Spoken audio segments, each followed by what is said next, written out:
ಭೈರ, ನೀನು ಬೆಳ್ಳಿನ ಚಿಕ್ಕ ವಯಸ್ಸಿಂದ ನೋಡಿದ್ಯಾ ತಾನೆ? ಅವಳು ವಿಷಯದ ಮಾತ್ರ ಆಗ್ತಾಳೆ ಅಂದ್ರೆ ನೀನು ನಂಬ್ತೀಯಾ? ನಂಬ್ತೀನಿ.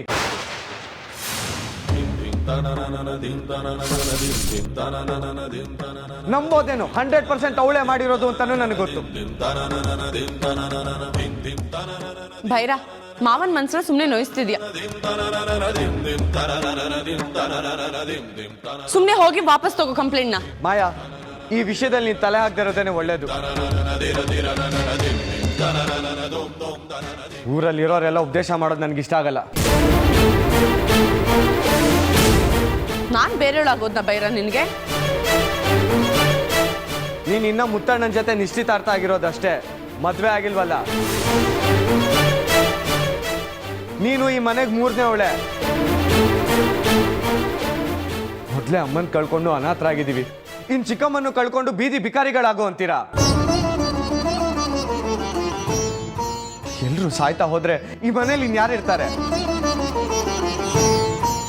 ಮೊದಲು ಆ ಬೆಳ್ಳಿ ಅನ್ನೋ ಅನಿಷ್ಟ ಮನೆಯಿಂದ ಹೊರಗಡೆ ಹೋದ್ರೆ ನಾವುಗಳು ನೆಮ್ಮದಿಯಾಗಿರ್ತೀವಿ. ಅದಕ್ಕೆ ಆ ಅನಿಷ್ಟನ ಅರೆಸ್ಟ್ ಮಾಡ್ಕೊಂಡು ಹೋಗ್ಬೇಕಾರೆ ನಾನು ತಡೀಲಿಲ್ಲ.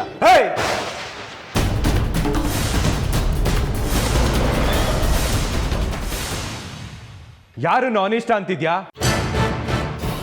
ನೋಡು ಭೈರ, ಸುಮ್ಮನೆ ನನಗೆ ಸಿಟ್ಟು ಬರ್ಸ್ಬೇಡ. ನಾನು ನಿನ್ನ ಹತ್ರ ತುಂಬಾ ಸಮಾಧಾನದಿಂದ ಮಾತಾಡ್ತಿದ್ದೀನಿ. ಕಂಪ್ಲೇಂಟ್ನ ವಾಪಸ್ ತಗೋ. ನಾನು ನಿರ್ಧಾರ ಮಾಡಾಗಿದೆ, ಕಂಪ್ಲೇಂಟ್ ವಾಪಸ್ ತಗೊಳಲ್ಲ.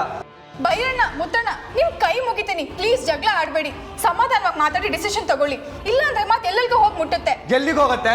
ಜಗಳ ಆಡಿದಕ್ಕೆ ಆಸ್ತಿಲಿ ಪಾಲ್ ಕೊಡಲ್ಲ ಅಂತ ಹೇಳ್ತಾನೆ. ಬೇಡ, ಯಾವನಿಗೆ ಬೇಕು ಈ ಆಸ್ತಿ ಅಂತಸ್ತು?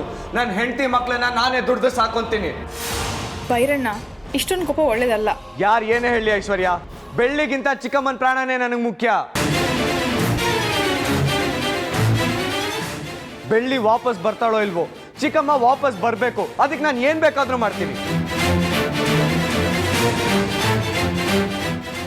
ಚಿಕ್ಕಮ್ಮನ್ ಸಾಯ್ಸಕ್ ಹೊರಟಿದ್ದ ಬೆಳ್ಳಿಗೆ ಶಿಕ್ಷೆ ಆಗ್ಲೇಬೇಕು. ಅದನ್ನ ನಾನು ಕೊಡಿಸ್ತೀನಿ. ಮಾತೆತ್ತಿದ್ರೆ ಬರೀ ಆಸ್ತಿ ಅಂತಸ್ತು ಅಂತ ಇದನ್ನೇ ಮಾತಾಡ್ತೀಯಲ್ಲೋ.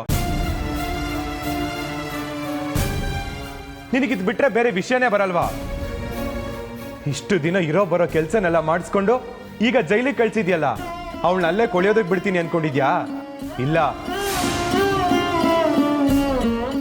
ನಾನು ಪ್ರಾಣ ಕೊಟ್ಟಾದ್ರೂ ಸರಿ, ಬೆಳ್ಳಿಗೆ ಜಾಮೀನ್ ಕೊಡ್ಸಿ ಮನೆ ಕರ್ಕೊಂಡು ಬರ್ತೀನಿ. ಬೆಳ್ಳಿ ತಪ್ಪು ಮಾಡಿದಾಳೆ ಅಂತ ನೀವೆಲ್ಲರೂ ಅನ್ಕೊಂಡಿದ್ದೀರಾ, ಆದ್ರೆ ಅವಳು ತಪ್ಪು ಮಾಡಿಲ್ಲ ಅಂತ ನನಗ್ ಮಾತ್ರ ಗೊತ್ತು. ನೀನೇನು ಮಾಡಬೇಡ. ಬೆಳ್ಳಿನ ಹೇಗ್ ಜೈಲಿಂದ ಬಿಡಿಸ್ತೀನಿ, ಹೇಗೆ ಮನೆಗೆ ವಾಪಸ್ ಕರ್ಕೊಂಡ್ ಬರ್ತೀನಿ ಅಂತ ನೋಡ್ತಿರೋ.